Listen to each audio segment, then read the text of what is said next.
We met here doing The Great Gatsby last year.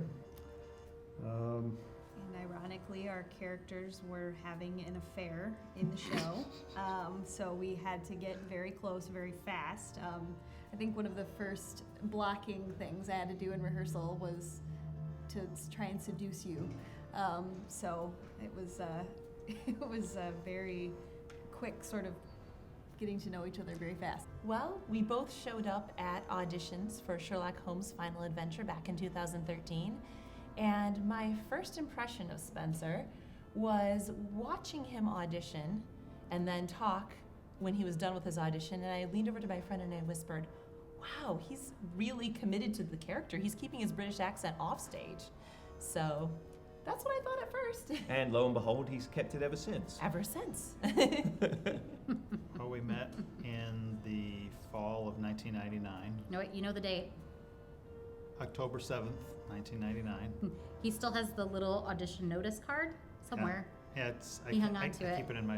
keep it in a drawer, stuffed away, just as a memento. So We met in high school, actually a year before I got involved with Civic. Before all the adventures started. Before the adventures started. But we met at City High School, and actually I was a 10th grader coming into City, which was In unusual. 1986? Yeah. The first time we saw each other, I think, was here on the stage. He was during setup of a show for Annie in the summer of '85. Yeah, and for me, I guess it was late in the rehearsal process, getting to know her. Every day that I had rehearsal, it was another day to get to know her as a person, and there was a lot of intrigue there. So there wasn't one moment. I can't place it on one moment. It was very gradual. So according to Jeff, he knew before we started dating. He said he fell in love with me before we even started dating. It was just a matter of convincing me. I did not know that quickly because I specifically remember being out doing, I don't know why we were in the lobby doing a dance rehearsal. We were in the lobby doing a dance rehearsal, and Jeff's much quieter than I am and takes a little longer to warm up, and you didn't know anybody in the cast, I don't think. I didn't know. No, he didn't know anyone, and I already had multiple friends, and I remember specifically being off to the side and looking over, and he's just standing back, and I said to my friend, who's the weirdo? And so we were friends, and then we dated for a while, and then I moved to Austin, Texas to figure some things out and go do my own thing. And And then we spent 10 years apart where we didn't even talk, didn't know each other, nothing. yes, and that's a tale. But So many stories. But we got reconnected, and it Through was the magic of Facebook. through the magic of Facebook. And we just started talking again and realizing that all the old feelings were there. And we were finally in the right space to be what we are. We're getting married next June. Here, actually, Yep. on this stage.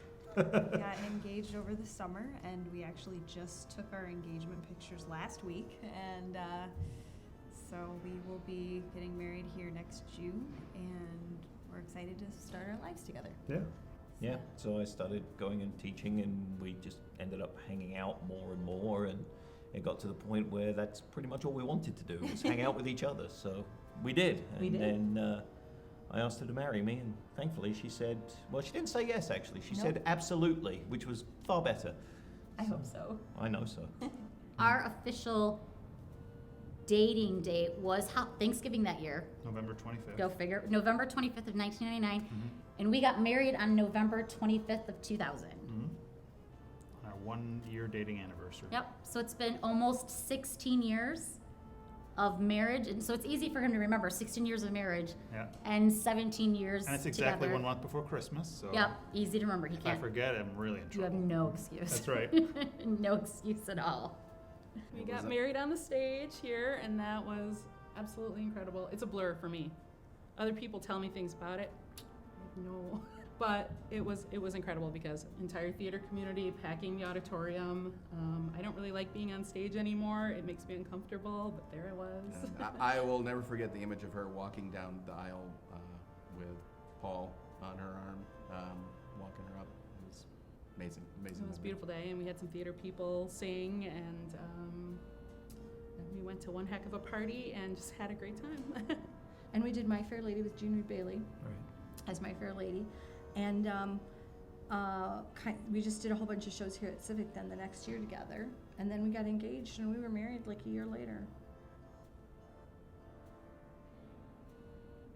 It's a weird world. The theater is a really unique world, and I think to someone who loves it as much as I do and as much as Matt does, it's important to have someone that understands it. Mm-hmm. Um, Yeah, just getting to know you as a person versus you as a character, getting to see all sides of each other. That's a big part of it. For me, I think it was the fact that because our characters had such close interaction, it put us very close together a lot.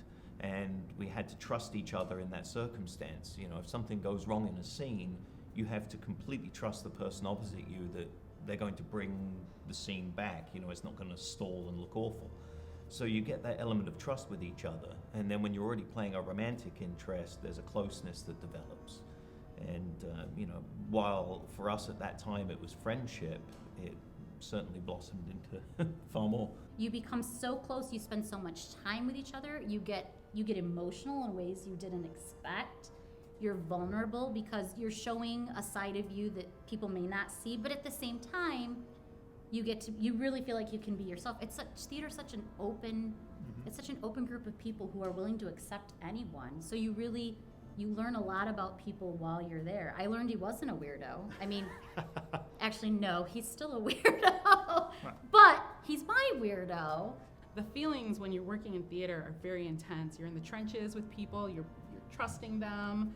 If things go well, people support each other. If things don't go well, people still support each other. And it's a kind of intimate friendship that you make with people. And somewhere along the line that just turned into more. I think, though, don't you think, it's all theaters have a sense of family, not just the Civic. And when people work creatively together, I think that brings them closer together. And when you find people that you can be organized, have fun with, and produce something that's artworking, there's a bonding there. You know, so I think that's why you see a lot of theatrical romances. And especially most of them are volunteers, and so they really want to be here. They really are enjoying it. They keep coming back, and so that since everybody wants to be here, not just doing a job, that makes it a much more of a family.